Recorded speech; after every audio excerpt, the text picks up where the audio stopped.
अस्सलामुअलैकुम, क्या हाल चाल। उम्मीद करती हूँ आप सब ठीक ठाक होंगे, मज़े में होंगे, ज़बरदस्त होंगे। मैं हूँ मरियम फ़ाहद। वेलकम करती हूँ आप सबको अपने चैनल पे। चैनल को सब्सक्राइब नहीं किया तो प्लीज़ सब्सक्राइब, लाइक, शेयर ज़रूर कर दीजिएगा। वीडियो को फुल वॉच कीजिएगा, अपनी राय का इजहार कमेंट बॉक्स में ज़रूर दीजिएगा। तो चलिए जी, वीडियो को स्टार्ट करते हैं और बात कर लेते हैं आज के व्लॉग सितारा यासीन की। कि उन्होंने एक बहुत बड़ा फैसला किया है। बहुत सारे कमेंट्स नीचे मैंने आज पढ़े जिसमें लोग बहुत ज़्यादा नाराज़ हो रहे हैं सितारा यासीन से, बहुत ज़्यादा खफा हैं और कह रहे हैं कि हम अनसब्सक्राइब करेंगे, हम ये बेवकूफ़ी कर रही है। और सितारा आपकी अम्मी ठीक कर रही हैं, क्या आप अपने हाथ काट के दे रही हैं, साजिद का वो चैनल चलाए और ऐसा ना करो। और बहुत सारी चीज़ें इस तरह से लोगों ने कमेंट्स में भरमार कर दी है कि सितारा प्लीज़ ये बेवकूफ़ी ना करो। पहले शौहर दे दिया और अब अपना रोज़े रिस्क जहाँ से कमा रही हो वो भी उनके हाथ में ही थमा रही हो। तो यहाँ पर इन सारे मामलात को लेकर मैं रखूँगी अपना पॉइंट ऑफ व्यू। आप लोगों की क्या राय है ज़रूर कमेंट बॉक्स में अपनी राय का इजहार कीजिएगा। और वीडियो को फुल वॉच करना, बहुत ही ख़ास वीडियो है। तो चलिए जी, वीडियो को स्टार्ट करते हैं और बात कर लेते हैं सितारा यासीन के आज के व्लॉग की। सितारा यासीन का आज का ब्लॉग देखा जिसमें मुझे जहाँ तक पर्सनली लगा कि सितारा के कंटेंट को लेकर, सितारा के आने जाने को लेकर समझा जा रहा है कि ये एक बहुत इजी पीजी और ज़बरदस्त किस्म का काम है। जो सितारा करती ही क्या है, सितारा घूमती फिरती है और वीडियो बनाती है और साथ में एडिट करती है और चलो जी पैसा छाप रही है, डॉलर छाप रही है। और उसमें क्या ही कमाल है सितारा का। तो मुझे लगता है अंदर खाने जो है ये चीज़ काफ़ी हद तक जो है सितारा को सामने टारगेट किया गया है, सितारा को हिट किया गया है, जिससे वो दिल बर्दाश्ता हो गई है कि पिछले 5-6 साल से वो मुसलसल अपने यूट्यूब को लेकर के चल रही है। ना उसने देखा है कि उसकी तबीयत ख़राब है, ना उसने देखा है कि उसे बुखार है, ना उसने देखा कि कुछ भी आंधी तूफान बारिश, इल्ज़ाम, रिश्तेदारों की, ख़ानदान वालों के ताने, ख़ानदान वालों के जुल्म सितम आप लोगों ने सब देखे। उस चीज़ के बावजूद उसका एक ही मुद्दा था, एक ही टारगेट था कि अपनी फैमिली, अपने बच्चों को मैं प्रोटेक्ट करूं, अपने बच्चों को मैं अच्छे मकाम पे देखूं जहां वो थी, उससे उठाकर मैं अच्छी आला एजुकेशन दूं, आला जगह पे रखूं। और उसने फिर इस चीज़ को किया, जहां उसने टारगेट बनाया वहां उसने वो टारगेट अचीव भी किया। लोग ताने देते थे कि अपना घर नहीं है, पैसे ज़ाया करती है, पैसे ज़ाया करती है, जबकि मैं पहले भी बात कर चुकी हूँ कि ये हेटर्स का ना एक अपना स्टैंड है, ना अपनी बात है। कभी कहते हैं कि इसने फलानी जगह भी घर लिया, फलानी जगह भी प्लॉट किया लिया, वो भी बिज़नेस करती है, ये भी बिज़नेस करती है, फलां गाड़ियों का बिज़नेस है, फलां टिमकाना। और फिर बहुत ज़्यादा तनकीद का निशाना बनाया गया कि सितारा ने अब तक अपना घर नहीं बनाया। तो मतलब उनका कोई स्टैंड ही नहीं है। और बाहर के लोग कुछ भी बोले ना, सितारा खली बली करवाती है। सितारा कहती है कि मैं अपना काम कर रही हूँ, मुझे कोई प्रॉब्लम नहीं है। मगर जहाँ फिर अपने घर वाले हिट करना शुरू कर दें, कहीं आना जाना हो, जैसे कि आज सितारा ने बाकायदा अपनी वीडियो में बताया कि सब लोग बैठ के आपस में बातचीत करते थे और फ्री होके अपना सोना खाना पीना और फ्री में सारा शूट करती थी। पूरी रात जाके एडिटिंग करती थी और सुबह टाइमली व्लॉग अपलोड करती थी। मुझे नहीं पता कि कौन क्या कर रहा है, कौन क्या नहीं। मेरा काम है उस चीज़ों को कैप्चर करना, एडिट करना और फिर यूट्यूब पे पब्लिक करना। तो ये काम सभी लोगों को आसान लग रहा था और सभी लोग इस चीज़ को शायद लगता है ख़ानदान में या मुझे नहीं पता, शायद मैं भी कौसर ने इस चीज़ पर बात की हो कि ये क्या काम है भला। अपना एंजॉय करती जाती है वहाँ पे, एक वीडियो कैप्चर करती है और एडिटिंग करी और पब्लिक कर दिया। तो इन सारी चीज़ों को लेकर शायद सितारा दिल बर्दाश्ता हो गई है कि सिर्फ वीडियो शूट करना ही काम नहीं है, इसका कंटेंट बनाना, फिर उस कंटेंट में आप उसके थंबनेल, टाइटल और उसका पूरा एक थीम होता है, किस चीज़ पे बात कर रहे हैं, किस चीज़ पे। इस तरह तो हर कोई व्लॉग्स बनाने के लिए उठ जाए, ये हेटर ना रहें, ये व्लॉगर ही हों। मगर वही बात है कि सबको पता है कि व्लॉगिंग कोई आम बात नहीं है, इसमें कहीं ना कहीं नई चीज़ चाहिए, नया कंटेंट चाहिए, नई चीज़ को लोग देखना पसंद करते हैं। एक दो दिन आम घर की रूटीन चला कर अगर कोई कहता है कि वो व्लॉगर है तो कोई भी पब्लिक उससे नहीं जुड़ेगी। सितारा की पब्लिक, उसकी माँ ने सही कहा कि वो नाराज़ होगी और नाराज़ हुई भी है। मगर यहाँ पे मैं उसी पब्लिक से एक रिक्वेस्ट करूँगी कि आप लोग देखिए कि उसको, सितारा यासीन को शायद इस बात पर टारगेट किया जाता है या हिट किया जाता है या उसका दिल ख़राब कर दिया जाता है कि भाई तुम करती ही क्या हो, वीडियो बनाती हो, एडिटिंग करती हो और बस पब्लिक कर लेती हो, इसमें तुम्हारा क्या कमाल है। तो ये चीज़ जो है, इसलिए शायद उसने ये कुछ दिनों के लिए फ़ैसला किया है कि ठीक है, मैं कौसर की ज़िंदगी गुजारती हूँ जो आरामदेह है, आसाइशों से भरी हुई है, अपने घर में रहती है, सोती है, जागती है और खाना मुकम्मल तौर पे अच्छे उनका जो सौदा है, ग्रॉसरी है, हर चीज़ जो उसको चाहिए होती है मुयस्सर, उसके बच्चों को मुयस्सर है, बच्चे को मुयस्सर है।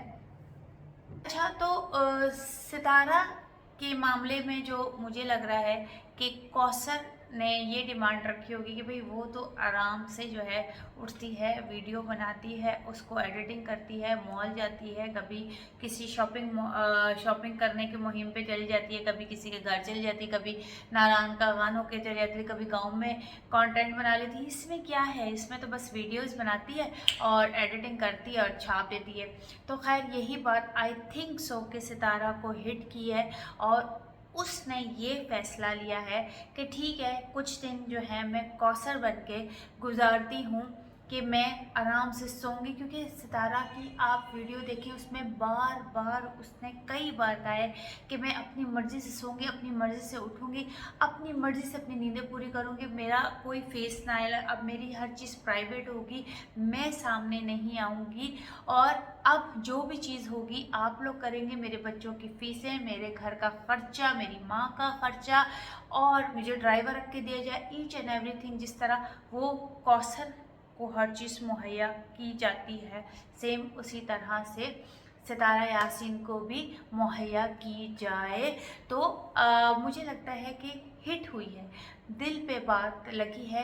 बार बार एक ही बात को सुनकर उसने शायद ये फैसला किया है कि चलो जी, एक दफ़ा आप लोग जो हैं मेरी जगह पे आकर काम कर लें। और जैसे ही सितारा यासीन को पता चला कि भाई बहुत ज़्यादा चीज़ें ख़राब हो रही हैं और मेरी इस मेहनत को जो है कुछ समझा ही नहीं जा रहा, तो चलो जी ठीक है, कौसर को एक दफ़ा सामने। वैसे भी हेटर्स की बहुत अच्छी जो है वो डिमांड जो होती थी हर वक्त कि कौसर का चैनल होना चाहिए, कौसर का चैनल होना चाहिए। तो चलो जी, आप लोग कौसर आपके सामने होगी, कैमरे पे होगी, आप लोग देखिएगा कि कौसर किस तरह की ब्लॉगिंग कर सकती है, कैसे बातचीत कर सकती है और कौसर में कितना करंट है। क्योंकि ये लोग कहते हैं, अक्सर हेटर्स ने बहुत बार कहा है कि कौसर का चैनल आ जाना चाहिए और कौसर जो है वो छा जाएगी और सितारा को उतने व्यूज़ ही मिलेंगे जितने कौसर को जो है वो व्यूज़ मिलने के चांसेस हैं और ये और वो फलाना टिमकाना। तो चलो जी, आप लोगों को कौसर की भी वर्थ पता चल जाएगी। और मैं ये नहीं कहती कि वो क्या है और क्या नहीं है। देखिए, अब जब आएगा सामने सीन सिनेरियो, उस पर हम बातचीत रखेंगे, अपना पॉइंट रखेंगे। मगर वही बात है कि इस दफ़ा हेटर्स को भी, जो सो कॉल्ड कौसर के सपोर्टर्स हैं वो उनको पता चलेगा कि कौसर की क्या चीज़ है और वो किस तरह का कंटेंट बना सकती है और वो क्या कंटेंट लेकर आएगी। मैं अभी फ़िलहाल कौसर के बारे में कोई भी ऐसी नेगेटिव या कोई गलत बात नहीं करी, क्योंकि ऑब्वियसली जो चीज़ बंदरे आम पे आई नहीं है, मैं कैसे अपना पॉइंट जो है वो रख सकती हूँ और किस तरह से मैं ये सारी चीज़ें कर सकती हूँ। तो मुझे भी इंतज़ार है और मैं यहाँ पर सितारा को कहूँगी कि प्लीज़ देर बर्दाश्त ना हो। आपकी प्यारी ऑडियंस आपके साथ है, आपके लिए दुआ गो है, हम सब आपके लिए दुआ गो हैं और मैं समझ सकती हूँ कि क्या आपको जो चीज़ हिट हुई है ना, आई कैन अंडरस्टैंड, क्योंकि आपने बार बार उस चीज़ को दोहराया है कि मैं अब सुकून से करूँगी, मैं अपनी लाइफ रखूँगी, कोई मुझे छेड़ेगा नहीं, मुझे हर चीज़ मुहैया हो जाएगी और आप लोगों ने मेरी ये चीज़ पूरी करनी है। इसका मतलब ये है कि बार बार आपके कंटेंट बनाने या आपके घूमने फिरने को टारगेट किया गया है, आपको हिट किया गया है इन बातों को लेके, जो कि आपसे बर्दाश्त नहीं हुआ और आपने वो सारी चीज़ें थमा दी कि चलो जी आप इंजॉय करो, आप बाहर जाओ, आप कंटेंट बनाओ और वो सारी चीज़ें अब आप करके दिखाओ और मैं अब अपने आप को टाइम दूंगी, अपनी स्किन केयर, ये वो बहुत सारी चीज़ें आपने इससे सीखी, जो कि मैं इसलिए रिलेट कर सकती हूँ एक औरत होने के नाते कि अगर कोई बात आप मेहनत कर रहे हो, सब कुछ कर रहे हो और वो उसका सिला बजाय अच्छाई के या बजाय अप्रिशिएट करने के कुछ और मिल रहा हो ना, तो बहुत ज़्यादा दुख होता है। इतनी प्यारी ऑडियंस आपके साथ है, इतना ज़्यादा प्यार आपके साथ है, मगर यस, एक दफ़ा बताना चाहिए उन लोगों को जो आप लोगों को इजी ले रहे होते हैं, उन लोगों को जो आपको जो है वो समझ रहे होते हैं कि भाई ये तो कोई बात ही नहीं है, ये तो हम कर सकते हैं, ये तो बस कुछ है ही नहीं, बात ही कोई नहीं है, ऐसे कर सकते हैं। तो सितारा ज़्यादा अरसा आपकी ऑडियंस आपको देखे बगैर नहीं रह सकती, मगर यस, एक दफ़ा आप जो ये बताना चाह रही हैं, एक दफ़ा उनको भी लग पता जाए कि क्या चीज़ है और क्या नहीं। यहाँ पे मैं साजिद भाई के लिए बात करूँगी। साजिद भाई इतना चिलपिल होके और कह रहे थे कि घड़ी पे घड़ी सुई पे सुई आएगी, तो ये चीज़ मुझे अच्छी नहीं लगी। उनको बजाय आपका दिलासा देने के बजाय आपको कहने के कि नहीं ऐसा नहीं है और तुम ऐसी चीज़ें ना करो और परवाह ना करो, मैं तुम्हारे साथ हूँ। यहाँ पे साजिद भाई का एक थोड़ा सा मुझे लगा कि झुकाव कौसर की तरफ ज़्यादा और आपकी तरफ कम था, इस चीज़ पे मुझे थोड़ा सा दुख हुआ है। मगर साजिद भाई ने आपका हमेशा बहुत साथ दिया है, मगर जहाँ साजिद भाई नहीं साथ देते हुए नज़र आएंगे, मैं ज़रूर अपना पॉइंट रखूँगी और यहाँ पर साजिद भाई को चाहिए था कि आप कि ये जिम्मेदारी कौसर के पास ना जाने देते। और मुझे इस चीज़ से इख्तलाफ तो है, मगर एतराज़ इसलिए नहीं है कि चलें एक दफ़ा किस्मत आजमाई हो जाए और जो चीज़ आपको लोग समझते हैं, जो लोग आपको समझते हैं कि ये चीज़ जो है सितारा यासीन की एमी है, ये तो एमी शुगर लगाती रहती है, अपने घूमती फिरती रहती है, ये जिम्मेदारी जब उनकी तरफ जाएगी, वो कहते हैं ना जगह वही गर्म होती है जहाँ आग जली होती है, लगी होती है। तो खैर इंतज़ार रहेगा और नेक्स्ट मैं अपने पॉइंट्स रखूँगी। अभी तक बहुत बहुत दिल ख़राब है कि कल से मैं सितारा यासीन को उसके चैनल पे नहीं देखूँगी, अपसेट हूँ और देखूँगी कि कल की वीडियो में हमें क्या देखने को मिलेगा। और आई एम वेरी अपसेट क्योंकि सितारा यासीन का ये फ़ैसला मुझे नाकाबिले बर्दाश्त है और ना कबूल होने वाली बात है। अम्मी ने भी समझाया है, मगर वही बात है कि जब तक किसी दूसरे को समझ ना आ जाए तब तक वो चीज़ फिर सिलसिला चलता रहेगा। और ये आजकल 2-3 दिनों की बात नहीं है, ये एक बिल्कुल प्रोफेशनली सितारा इसको लेकर चल रही थी। तो पता चलना चाहिए कि ये कोई आम काम नहीं है, इजी जॉब नहीं है। एनीवेज, ये था मेरा आज का पॉइंट ऑफ व्यू। उम्मीद करती हूँ आप सबको ये वीडियो अच्छी लगी होगी। अपनी राय का इज़हार ज़रूर कमेंट बॉक्स में देना। दिल ख़राब है, दिल खफा है। खैर, कल की वीडियो का इंतज़ार करते हैं और मेरी फिर कल जो पॉइंट ऑफ व्यू होगा उस पर मैं अपना पॉइंट रखूँगी। एनीवेज, अभी तक इजाज़त दें। अल्लाह हाफ़िज़।